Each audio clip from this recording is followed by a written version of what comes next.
What's going on, internet? My room is a fucking icebox right now, but I don't care because I'm here to bring you the final review of 2017. And fuck me, is it a doozy.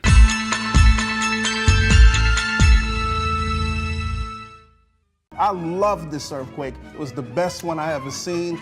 All my enemies are dead.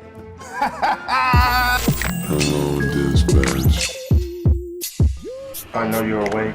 Kuso is directed by Steven Ellison, better known by his musical name Flying Lotus. It stars a whole mess of people, including, but not limited to, the rapper Bus Driver, Buttress, Umizoomi, Tim Heidecker, Hannibal Buress, David Firth, and George Clinton. Yes, that George Clinton. And it tells the story of Los Angeles after a severe earthquake, and a select few people who survived and now have to deal with all the really weird, crazy, gross shit that they have to experience every day. This film is bizarre. It was written by David Firth and Flying Lotus, which right away can give you an idea of what to expect from this film. It is body horror, it is weird, it is gross, it is fucking vile, and also hilarious. I don't even fucking know where to begin with this. This is a kind of film that is very gooey. There is every type of bodily fluid. There's pus and piss and shit and cum and blood and everything. Everything you can think of. Every bodily fluid under the sun is in this film. It is very gooey and very sticky and very gross. And I love it. I applaud that a film like this that is so uniquely nonsensical and weird and gross manages to still be wholly original and mesmerizing by means of disgust, but this film is hypnotizing. It's an anthology of sorts, and each story is filled with some of the strangest fucking visuals you will ever see. You've got giant bugs crawling out of people's asses. You've got a woman being chased by a giant turd through a tunnel, and the turd has a mouth and fucking tentacles come out of that mouth. There's no other way to describe this movie aside from extreme, I guess is a good word for it. You ever wanted to see a boil with a mouth voiced by David Firth get fucked? I bet you have. This movie delivers that in great detail. There's both so much and so little to say about this film because it is so insane and so nonsensical, and there is a bare bones plot maybe, but the reason for watching this film is just the overall experience and the overall humor.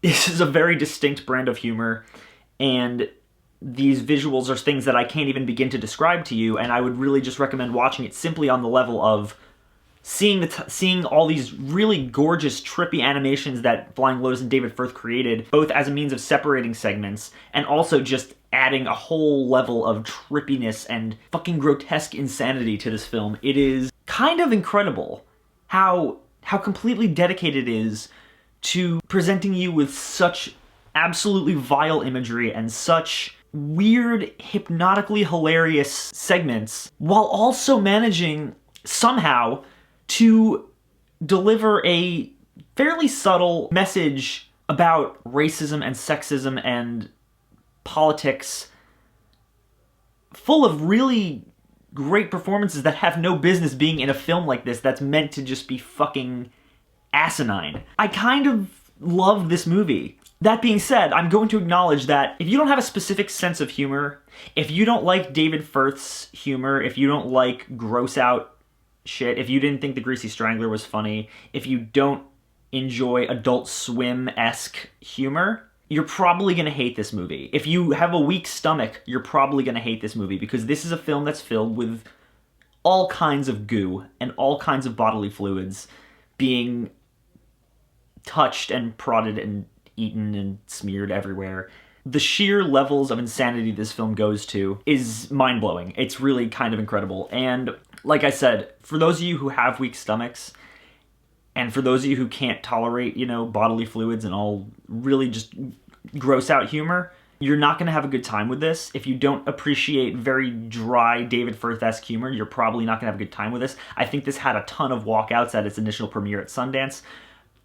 I can't really be surprised because this is not a film that's going to appeal to all people, and despite how much I want to call Kuso a genre masterpiece because I fucking adored it, I can't in good faith do that because not everybody is going to enjoy this film, and I'm going to say that Kuso is good for fans of gross out horror, good for fans of David Firth, good for fans of gooey disgusting body horror. It's weird, it's trippy, it's got some incredibly strange visuals and some really gross visuals and some really hilarious and strange humor that you would see out of something like Tim and Eric or the Eric Andre Show. For me, that's perfect. I fucking love that type of shit. I love the entire Mr. Quiggle segment of this movie. It is one of the funniest goddamn things I've seen in a film like this. I was laughing my ass off. The same goes for the entire segment with David Firth's voice, Royal the Boyle, and I don't even know what else to say. I mean, this movie is so unique and so bizarre and absolutely not for everybody, but for those of you who do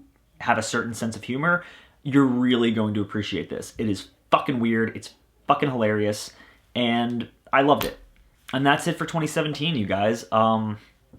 Thank you so much for sticking with me throughout this entire year. I know it's been kind of weird considering it's been a lot less Horror Pals and more just me, and my main New Year's resolution is to bring the pals back to Horror Pals. And I'm going to make an attempt before the year is up tomorrow to upload my best and worst of 2017 lists.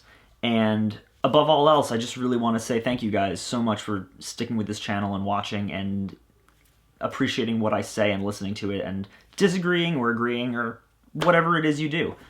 I appreciate it so much, and I couldn't have done it without you guys.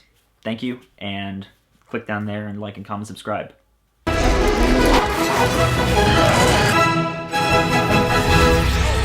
fucking hate this movie.